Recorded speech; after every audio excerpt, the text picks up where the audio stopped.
The mystery about Harold was always something that all of us in the family were sort of aware of. Everyone talks about it, and everyone has their theory. If you wanted to hide a body, 1934 was a good year to do it. Well, hello, fellas. What a unique project this is, honestly. You're going back to a teeny kind of scary town, in my opinion, and just using your total lack of credentials to investigate the disappearance of Mike, your relative. Yeah. This is one for the books. I have never heard anything like it ever. So congratulations. Yeah, let's get back to credentials. What did you have besides like great curiosity? You pretty much nailed it on the head. We had no credentials. But for Jackson and I, we watched enough true crime that we kind of saw how the actual detectives in those shows and kind of how these journalists and filmmakers work and how they get the goods. So that's basically what we used, is we just consumed as much true crime content as we possibly could. Wow. Did it creep you out? I mean, all right, so here's the thing I want to know. You asked the public for information up there, and you got some cat calls and disparaging remarks and whatnot. Were you at any time scared or in danger? I don't think in danger. I think, yeah, the angry phone calls definitely leave you with a bit of a nervous energy afterwards, but we knew that we weren't, breaking the law. We weren't doing anything illegal. And, you got to crack a few eggs to make an omelet. So we weren't too, we knew we weren't going to get through it scot-free. So, but no, like, I think some of the show can paint Minden in a little bit of a darker light, but it's honestly not that scary. Good. Because I just knocked it off my bucket list to go there. Maybe I'll give it a chance. Go stay at the Dominion. Yeah, that's one thing we didn't do, is actually stay in the rooms at the hotel. That would be interesting. Are we in the right place? Oh, yeah. Everything's wood. Is that supposed to be like that? Yeah. My name is Mike Milden, and Harold Heaven was my great-great-uncle. I'm Jackson. He's gonna help me solve the mysteries. He's my best friend. We're just massive fans of true crime. We have a great mystery. Now, among your detective skills, you created the drunk walk home to time the situation to see if any of the workers could have done it and still have enough rage after a long snowy walk. Really? Yeah. That one especially was one of those ones where I think there was so many moments in the show where we chose mystery over comedy, and that was one of the times where I think Jackson and I really just wanted to do this to see how like the scene played out, and the footage was just so awful to rewatch for Jackson and I because we don't remember that night.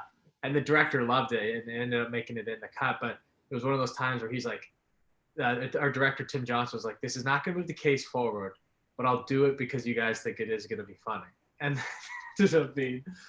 It was great. It was a lot of fun. But, it's a very serious matter. It's a disappearance of a relative in 1934.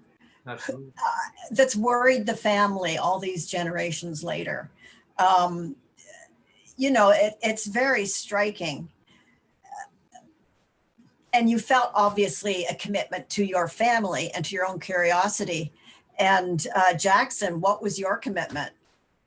My commitment was to Mike, basically. We're best friends, so as soon as he asked me to do it, I knew that I had to be all in, or it wasn't worth my time for either of us. And then once we got up there, I became attached to the Heaven family pretty quickly as well. They welcomed me in, with open arms and really wanted to solve the case, and were happy to have me along for the ride too.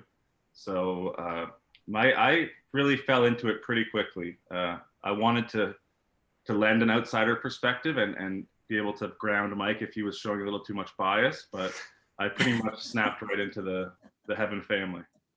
Yeah, you did get up to speak. You were just, rhyming off facts. That was quite impressive. Can't say whether you're good detectives or not. You're cute. Thanks, Bob. My family over the years has created theories. He was killed. A suicide. He left very suddenly, and his gun was gone. Small towns love talking. It's these stories that keep us questioning everything we know about Harold's case. Our job now is to take the family legend, the rumors, the campfire story, and find the truth in it. Another thing that struck me about the series is that the two of your relationship is the working relationship, the personal relationship. It's also a bit of a, and I don't want to embarrass anybody, a bit of a love story between bros, you know? I mean, Absolutely, yeah. No, that was a real human element. No, I said in the show at the end. I don't know if you made it through all 8 episodes, but I say to Jackson, I couldn't have done it without him. I was just too close to the subject matter, and I don't like confrontation. I don't like a lot of things you need to do the true crime genre. So having him in my corner was just the perfect recipe, and I think we got closer along the way because I let him in this lane of my family that I don't think he's seen before. Yeah. Well, you've been in the trenches together, so that always brings people closer, I think. Now, Funny or Die has a co-production credit, and I'm wondering how. Obviously, you work with them, but you know what made them want to do a true crime comedy? Well, yeah. It's funny at times. Yes. Well, one of the shows that we loved and sort of inspired us to put our twist on the true crime genre was a show called American Vandal, and that's which is a totally scripted version of a funny true crime, right? And so that's produced by Funny or Die. And we had a working relationship with them already because they had published some of our sketches and we had made videos for them. And so once Muse took on our production, we wanted to partner with an American to try and get it sold in the States, and it just seemed like a great mix. They're known for comedy obviously first, and their website is post viral videos and articles and stuff like that, but their long form TV department is very varied. There's they do much more dramatic work as well. So they're not just the, Funny or Die viral video guys. That's fantastic. Okay.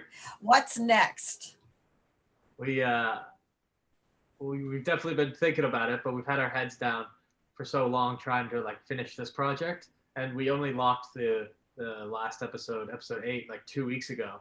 So, it's been very hitting deadlines and put everything into this show. So we want to keep bending genres and putting our own twists on things.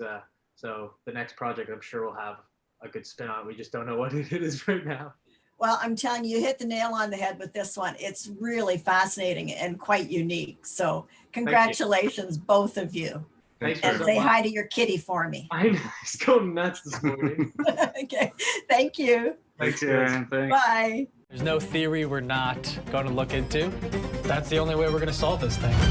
This is really professional, this stuff. They are kind when they undress me. They have to put microphones on in my body. Harold's body doesn't go missing for 87 years without some help. We know foul play was involved. We can solve this thing. This area here is corrupt. Has been for years, and still is. It doesn't point to a suicide.